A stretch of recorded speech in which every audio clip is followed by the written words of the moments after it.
சண்டி சிரிக்க வைக்கிறதுல சக்தி வேலை மிஞ்சுறதுக்கு இந்த உலகத்துல இனிமே பிறந்துதாங்க வரணும் அப்படின்னு நீங்க நினைச்சீங்கன்னா நம்ம சேனலுக்கு உங்க பொண்ணான கையால் ஒரு லைக்கை போட்டு சப்ஸ்கிரைப் பண்ணி ஒரு ஆதரவு கொடுங்க. அன்பு உறவுகளே, செம்ம கிழிச்சு கட்டுறாருங்க. ஆனாலும் முத்துவேறு பாவம் என்ன பண்றாரு, நமக்காக எவ்வளவு கஷ்டப்பட்டான், அவன் ஏன் திட்டு வாங்கணும் அப்படின்னு சொல்லிட்டு, டே சக்திவேலு அவர் ஏன்டா திட்டுற, ஓ அவரு இந்த மொகரக்கட்டா அவரா அப்படின்னு சக்திவேலு சொல்ல, டேய் பொறுமையா இருடா அப்படிங்கல. இந்த வீட்டோட சண்டையை பத்தி தான் மக்களே உங்களுக்கு தெரியுமே, கொய்ன்னு அப்படியே இலையும் சொல்லுவாங்களே, அந்த மாதிரி கொய்யின்னு ஆளுக வர என்ன ஏதுன்னு அப்படியே ஆளுக்கு கையை நீட்ட, அப்ப தங்கிட்டு கத்த, இங்கிட்டு ராஜி, அங்கிட்ட அவங்க அம்மா குமார் எல்லாம் கொய்யா மொய்யன்னு முக்கியதுங்க. பத்தாவதுக்கு பாண்டியன் குடும்பம் அவங்களும் வந்துடுறாங்க. டேய் கதிரு எங்கடா கொட்டி போன, ஏன்டா கொட்டி போன, கடத்திட்டு போயிட்டேன்னு அவன் சொன்னான்டா. இவர் பத்தாவதுக்கு பாண்டியன் வேற, அட நீ வேற ஏப்பா லொடலொடன்னுக்கிட்டு. இங்க கதிருக்கு ஒன்றும் புரியல, மாமனார் மாட்டிக்க கூடாதுங்கிற காட்டி உசாரா இருக்காரு. அது ஒன்றும் இல்லை அப்படின்னு கதிர் சொல்ல, டேய் எங்கடா கூட்டி போன, அவங்க அம்மா வருது, டேய் பொறுமையா கேள்றா, அவன் யாருடா, நம்ம வீட்டு மாப்பிள்ளடா. ஓஹோ அவர் இப்போ உங்களுக்கு மாப்பிள்ளையா, எப்ப இருந்து உன்னை விரட்டி விட்டான், அப்ப மாப்பிள்ளை இல்லையா. டேய் பொறுமையா பேசுடா, டே பெரியவனுக்கு ஏதாவது ஆயிரம் போகுதுடா. என்ன ஆகுது அண்ணே, என்னண்ணே எங்கண்ணே போயிட்டு வர, கடத்தி தானே வச்சிருந்தேன், உண்மையை சொல்லுனே சொல்லு அப்படின்னு சொல்ல, டேய் எங்கண்ணே கடத்திட்டு போனேன், என்னடா 10 லட்சம் வாங்கினதோட இன்னும் என்னென்ன எழுதி வாங்கியிருக்க அப்படின்னு அடிக்க போறாங்க.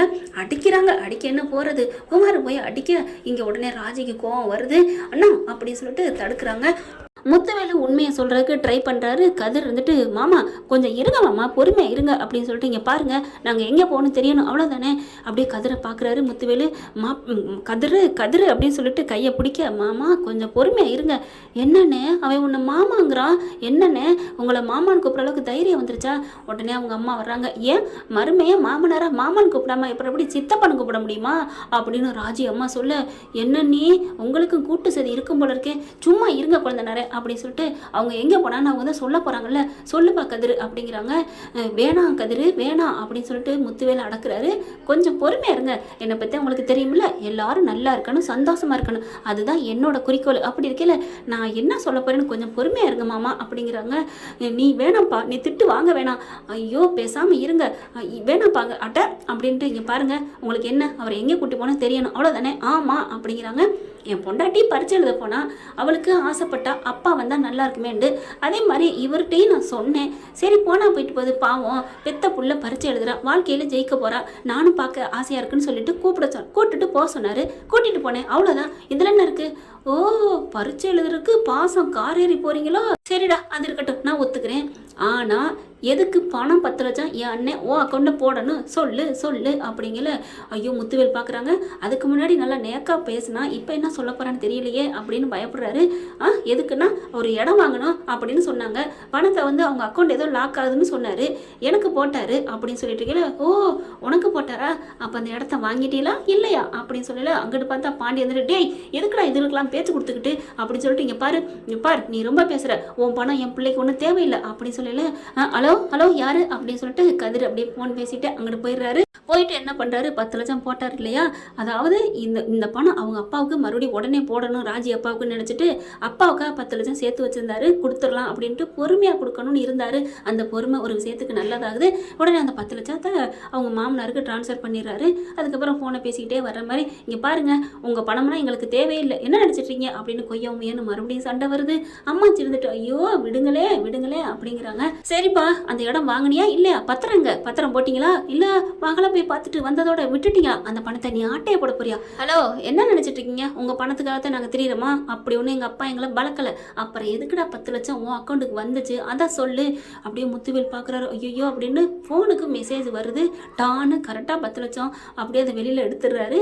அதுக்கப்புறம் இங்க பாருங்க அது செட் ஆகல, சரியாகல, அதனால அந்த பணத்தை நான் அவருக்கே திருப்பி போட்டேன் அப்படி சொல்ல. என்னமோ ஒர்க் அவுட் ஆகலன்னு சொன்ன, அட போகலப்பா அப்புறம் சரியாயிருச்சு, நீ வேணா பாரு அப்படின்னு சொல்ல. நிஜமா தானடா அண்ணே கொடுங்க போனை அப்படின்னு சொல்லிட்டு வாங்கி பாக்குறாங்க. 10 லட்சம் போட்டது இருக்கு.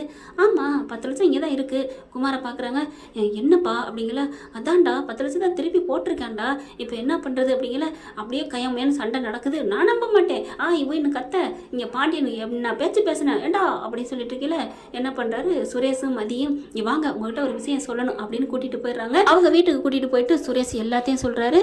அவங்க கதிர் அவங்க மாமனாருக்கு கேன்சருங்க அப்படின்னு சொல்ல தூக்கி வாரி போடுது. என்ன சொல்றீங்க, ஐயோ ஐயோ இதை தாங்க மாட்டாளே என் பொண்டாட்டி, என் மருமகளும் தாங்க மாட்டாதே, அதுக்காக தாங்க கதிர் எல்லாத்தையும் மறைச்சிட்டாருங்க அப்படின்னு சுரேஷ் சொன்னோன்னே ஆடி போகிறாரு. அவருக்கா இப்படி ஆகணும்? இந்த சக்தி வேலை வேணா ரொம்ப ரொம்ப பேசுவான், இவர் கொஞ்சம் நல்லவர்தாச்சே, என்ன இப்படி போச்சு, இப்போ நான் எப்போ என்ன பண்ண போகிறேன், அதுக்கு தான் தனியாக வந்து கூப்பிட்டு வந்து சொல்கிறேன். நல்ல மனுஷங்க, நல்ல பிள்ளைய பெற்றிருக்கீங்க, உங்களை மாதிரி உங்கள் பிள்ளை மாதிரி ஒரு பிள்ளைய பெக்க நீங்களாம் கொடுத்து வைக்கணும். அந்த தம்பியை போய் அந்த கதிர் தம்பியை போயிட்டு அடிக்கிறேன் குத்துறேன், ஏப்பா எதுக்கு இதெல்லாம் வேணாம் சார் அப்படிங்கிறாங்க. தம்பி நீங்கள் இப்போ சொன்னதுக்கப்புறம் தான்ப்பா எனக்கு தெரியுது அப்படிங்கிறாங்க.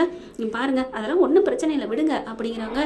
எங்கள் மீனா மருமகளோட மாமா பையனை பண்ணி நீ ரொம்ப நல்லா இருக்கணுப்பா, இந்த உண்மையை சொல்லிட்டேன், ஆனால் இந்த உண்மையை என் பொண்டாட்டிகிட்டையோ யார்ட்டையும் சொல்லிடாதப்பா, அதுக்காக தாங்க சொல்லாமல் நாங்கள் வந்திருக்கிறோம், அங்கேயே எனக்கு தெரியும் சொல்லக்கூடாதுன்னு சொல்லி கூட்டதுனால தான் யாருக்கும் சொல்லலை அப்படிங்கிறாரு. அடுத்து அங்கே பஞ்சாயத்து தீருது. வேகமாக பாண்டியன் வராரு, கதிரை பிடிக்கிறாங்க. முத்துவேலை பார்க்க முத்துவேல் இப்படி பார்க்குறாரு, அப்படி கண்ணை அசைச்சிக்கிறாங்க. சம்மந்தியும் எல்லாத்தையும் சொல்லிட்டாரா சுரேஷுங்கிற மாதிரி பார்க்க கொஞ்சம் பொறுமையாக பேச ஆரம்பிக்கிறாங்க பாண்டியன். இந்த சைடு ஒரு ஆளை ஆஃப் பண்ணியாச்சு.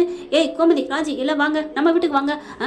ஐயோ அப்படின்னு சக்திவேல் சொல்ல, வாடா அப்படி சொல்லி வீட்டுக்குள்ளே போயிடுறாங்க.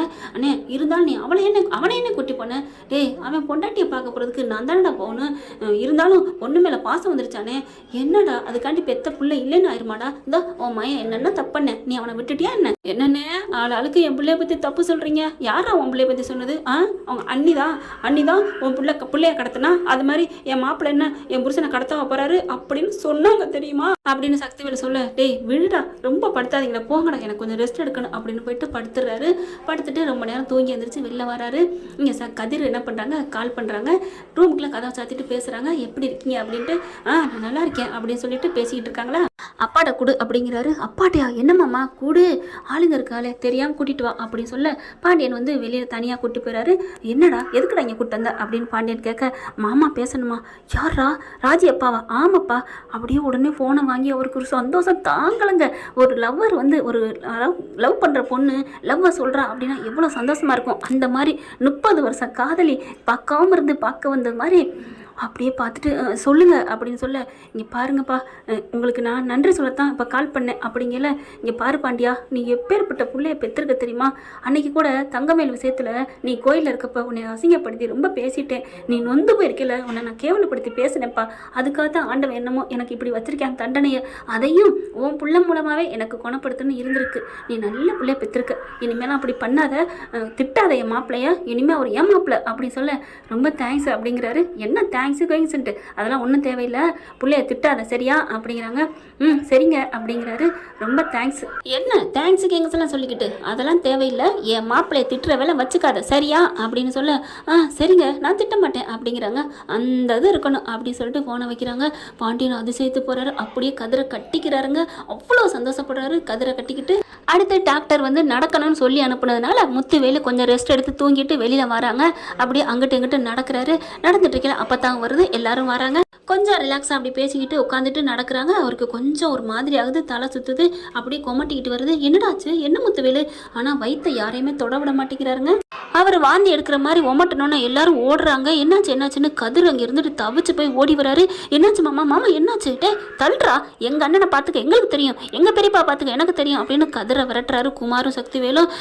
விடுங்க மாமா என்னாச்சு மாமா அப்படிங்கிறாங்க. இல்லை ஒன்றும் இல்லை அப்படின்னு கையை வச்சு மறைச்சிறாரு. மாமா கொஞ்சம் ரிலாக்ஸாக இருங்க, உள்ளுக்கு போங்க மாமா அப்படின்னு சொல்லிட்டு அவ்வளோ அன்பாக கொண்டே உள்ளார போங்கடா, டே எனக்கு தெரியும்டா அப்படின்னு அப்படியே கதிரை தள்ளி விடுறாரு. அப்படியே பாண்டியன் தாங்கி பிடிக்கிறாங்க. டாயின்னு உண்மையை சொல்ல போறாரு. அப்பா விடுங்கப்பா எதுவும் சொல்லாதீங்கப்பா அப்படின்னு சொல்லி இழுத்துட்டு வராங்க கதிர். என்ன ஃப்ரெண்ட் இப்படிலாம் போனால் நல்லா தான் இருக்கும், பார்க்கலாம் என்ன நடக்க போகுதுன்னு. இந்த பதிவு உங்களுக்கு பிடிச்சிருந்துச்சுன்னா அவங்க பொண்ணான கையால் ஒரு லைக்கை போட்டு சப்ஸ்கிரைப் பண்ணி ஆதரவு கொடுங்க அன்பு உறவுகளே. Thank you friends. இந்த வீடியோ உங்களுக்கு பிடிச்சிருந்தா தயவு செய்து லைக் பண்ணுங்க. இன்னும் அப்டேட்ஸ்க்காக சேனலை சப்ஸ்கிரைப் பண்ண மறக்காதீங்க. நம்ம கிட்ட இருக்க எல்லா சேனல்ஸோட லேட்டஸ்ட் வீடியோ அப்டேட்ஸ்க்காக மேல ரைட் சைடுல காட்டுற லிங்கை கிளிக் பண்ணி வாட்ஸ்அப் குரூப்ல ஜாயின் பண்ணுங்க. உங்களிடம் விடைபெறுவது நான் உங்கள் மெஹர்.